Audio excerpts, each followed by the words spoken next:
कहा जाता है ना कि आप जन्म लेते हो तो जिस तरीके से आप अपने माँ बाप के बच्चे होते हो वैसे ही इस देश के भी बच्चे होते हो। आप सरकार के भी बच्चे हो, सरकार भी आपसे चाहती है कि आप कल के डेट में टैक्स पेयर बनो।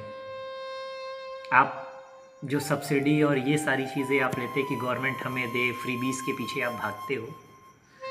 तो जो हमें लीड कर रहा है, जो हमारा सरकार है, अब सरकार को भी हम अपने परिवार का एक मेंबर ही समझें। एक बड़ा परिवार अगर हमारा है तो सरकार हमारे पिता हैं, वो भी हमसे चाहते हैं कि हम देश के लिए कुछ करें और हम कुछ नहीं कर रहे और फ्रीबीज के चक्कर में पड़ रहे हैं। तो ये कहीं ना कहीं हम अपने पिता जो हमारी सरकार है उसके साथ जाने अनजाने में धोखा कर रहे हैं। मैं कोई पॉलिटिकल रेफरेंस से मैं ये चीज़ नहीं बोल रहा हूँ, मैं जस्ट बता रहा हूँ जो चीज़ें मेरे दिमाग में आ रही हैं।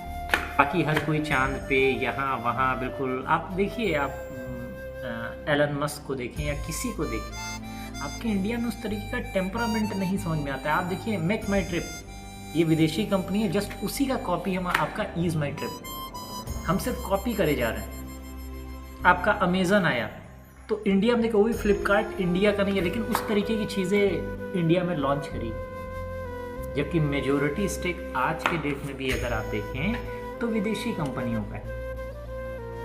आज के डेट में शेयर मार्केट को भी देखें तो अमेरिका शेयर मार्केट को नीचे कर रहा है, ऊपर कर रहा है, हर चीज़ कर रहा है, जैसे चाह रहा है इकोनॉमी के साथ खेल रहा है। और हम सिर्फ अगर किसी चीज़ में आगे हैं तो वो है जनसंख्या वृद्धि में।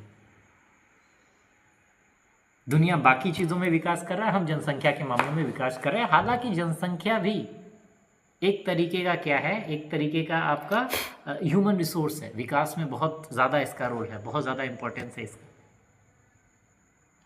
लेकिन अगर वो जो बच्चा पैदा हो रहा है, वो जो ह्यूमन है, वो रिसोर्सफुल अगर बने तब। लेकिन हम क्या करते हैं, एक्सपेक्टेशन के साथ जीते हैं। हमारी सरकार हमारे लिए क्या कर रही है, हम क्या सरकार के लिए कर रहे हैं, हम क्या देश के लिए कर रहे हैं। क्या हम सिर्फ 15 अगस्त और 26 जनवरी को झंडा फहराने के लिए ही पैदा हुए हैं कि झंडा फहराएंगे, उस दिन देशभक्ति का गीत गाएंगे, देशभक्ति की शायरी पढ़ेंगे और बाकी उसके बाद हमारी देश के प्रति कोई रिस्पॉन्सिबिलिटी नहीं है। क्या भगत सिंह ने और चंद्रशेखर आज़ाद ने इसीलिए हमें आज़ाद कराया? आज के डेट में वो भी लोग अगर देखें ना, गांधी जी भी अगर सच में अगर देखेंगे तो वो भी सोचेंगे किन निकम्मों को मैंने इस आज़ादी दे दी। आज़ादी पाना बड़ी चीज़ नहीं है, उसको सस्टेन करना बड़ी चीज़ है। आज के डेट में हम आज़ाद हो गए। मुझे लगता है बहुत हद तक हम शारीरिक रूप से आज़ाद हो गए, मानसिक रूप से आज के डेट में भी हम गुलाम हैं।